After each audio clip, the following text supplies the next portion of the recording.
Hi there, welcome to the latest episode of my 10-minute moan. The topic of this 10-minute moan includes a word that Humza Yousaf looks as if he appears to refuse to use, and a topic that he can't discuss without adding on something else after it. So recently, Thursday at First Minister's questions, he had a little tribute of about 30 seconds prior to answering his first question. And then later on at the weekend, the SNP put out a video, like an advert, like a political party broadcast, with Humza Yousaf talking about the Holocaust. And I want you to pay particular attention to what he says in each of them and how he describes the atrocities of the Jewish people during the Holocaust. Let's just watch the first instance, which is him at First Minister's questions. He's just been asked his first question by the leader of the opposition, and this is what he had to say before going on to answer the question. Presiding Officer, before I answer Douglas Ross's question of substance, can I just say at the offset, given this is the FMQs before Holocaust Memorial Day, that it has never been more important to remember the victims of the Holocaust, and indeed with genocides which followed. Together we remember the millions of lives that have been cut short with the utmost cruelty and brutality. The freedom and dignity of every citizen relies on our willingness to defend each other's human rights and to stand up against cruelty and violence everywhere in the world. It's a responsibility that we share equally. It's the responsibility of all of us to remember the Holocaust and, of course, to pay tribute to the survivors of those atrocities. So ahead of Holocaust Memorial Day on Saturday, my thoughts today, and I hope that everybody's thoughts, my thoughts every day, should be with those who were affected then and those who are affected still. Right, I don't know if you noticed, but he spoke about the Holocaust and managed to not mention the word Jew. And I find that quite odd. And the other, it's a small thing, but when he talks about the Holocaust, he has to immediately talk about, on two occasions when he spoke about the Holocaust and mentioned the Holocaust, about genocide that happens today. This man is totally inept in that one instance of mentioning the Holocaust and only the Holocaust, and he can't describe the Holocaust without saying the word Jew. I find that very, very peculiar. However, that is one clip that's about 40 seconds long. And it seems like, didn't plan, they just said it. So let's have a look at him now in another instance where he is in a scripted environment, well-prepared environment. And this is a video that was put out by the Scottish National Party at the weekend which had the Holocaust Memorial Day. Okay, the Worldwide Holocaust Memorial Day. So let's have a look at this properly rehearsed and scripted version of him paying tribute to the Holocaust. Today marks the International Day of Commemoration in memory of the victims of the Holocaust. Across the world, people are coming together in unity and solidarity to take part in deeply important events of commemoration and reflection. It has never been more important to remember the victims of the Holocaust and the genocides which followed.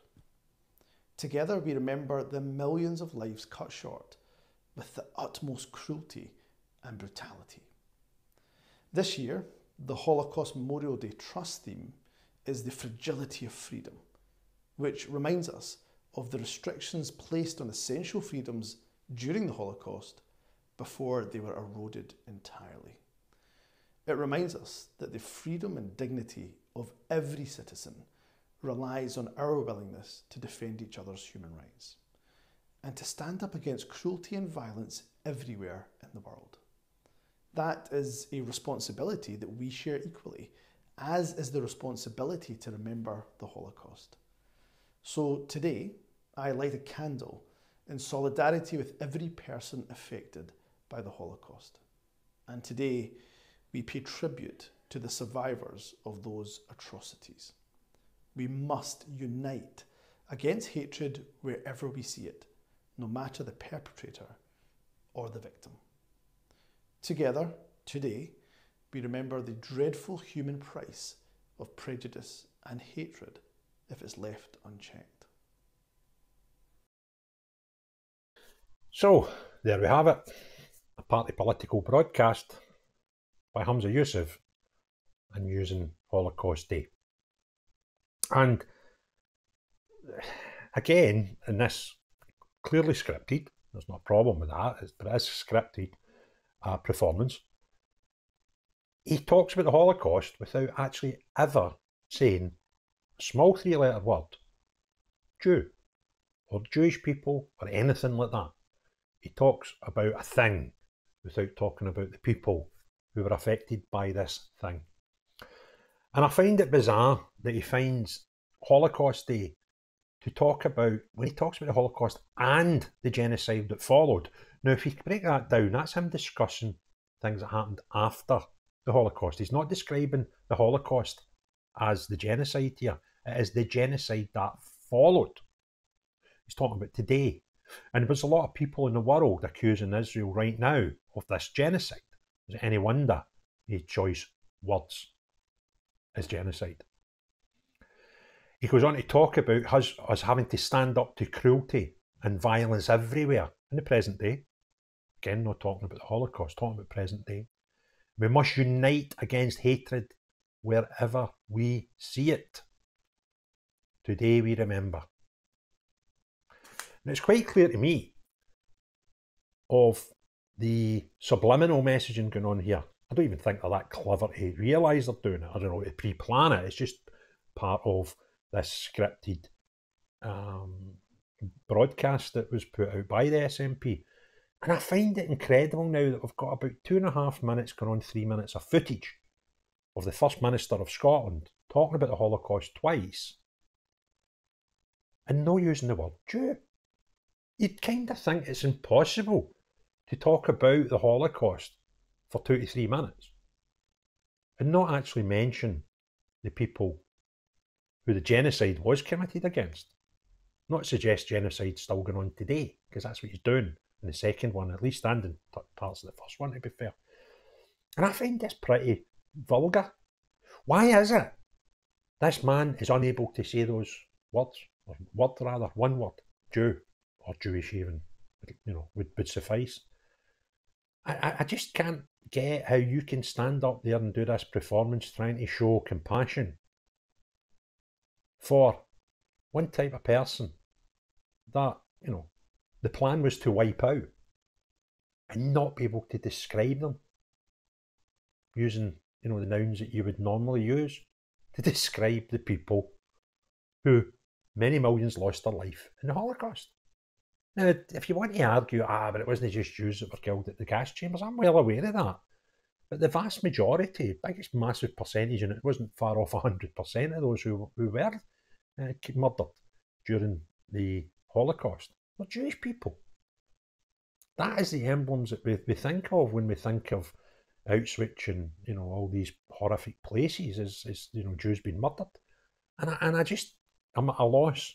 But I think we all know why he refuses to say those words. And then we come up to more present day. This last few days, the world is starting to pull back funding from an organisation called the UNRWA, who Humza donated £750,000 to. I've got 3 videos out about it previously.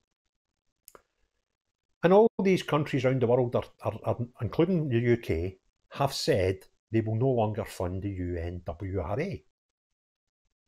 Humza came out and said the complete opposite.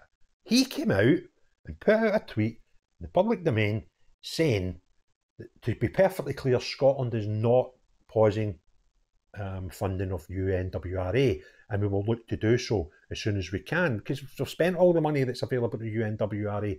Now, again, this is absolutely vital that you consider what's going on here. The UNRWA sacked 12 of their employees when they had enough intelligence to suggest that they actually took a physical part in the massacres on the 7th of October against Israel. And this man can't condemn that. This man, now, see if he just shut up and said nothing. I would have more respect for him. The fact he's went out and said something is a bit bizarre, and it actually goes totally against the United Kingdom's position on funding the UNRWA, because the United Kingdom have said they will not fund, they are pausing, suspending, whatever word they used, funding towards the UNRWA.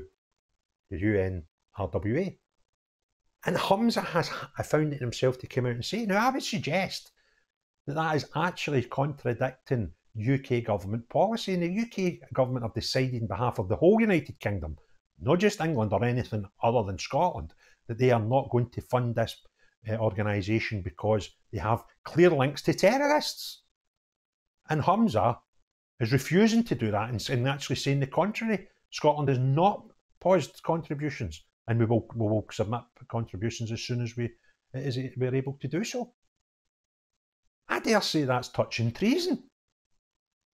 The man's bizarre. Now, I don't need to tell you why he's scared to say a few things. He's scared to say the word Jewish or Jew, and he's scared to say that he's not going to fund the UNRWA.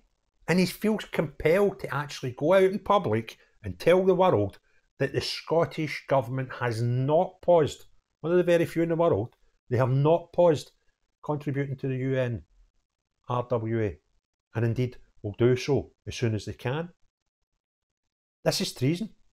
This is supporting and wanting to give more Scottish money to an organisation who have actually sacked, yes, sacked, not suspended, not moved them out of the area, sacked 12 of their employees because they're part in the atrocities, the terrorist attacks on the 7th of October against Israel. And this man wants to give them more money. This is a man that cannot say the word Jew when he's talking about the Holocaust. This is a man that cannot say the word Jewish when he's talking about the Holocaust. This is a man that cannot talk about the Holocaust without having to immediately in his next sentence, on almost every occasion he mentions the Holocaust, about genocide going on today. This man is not nice. Thanks for watching the video. If you like it, give me a thumbs up. There'll be recommendations in the corner. If you haven't done already, please subscribe. But most important of all, despite all his nonsense, try. Have a great day. Bye now.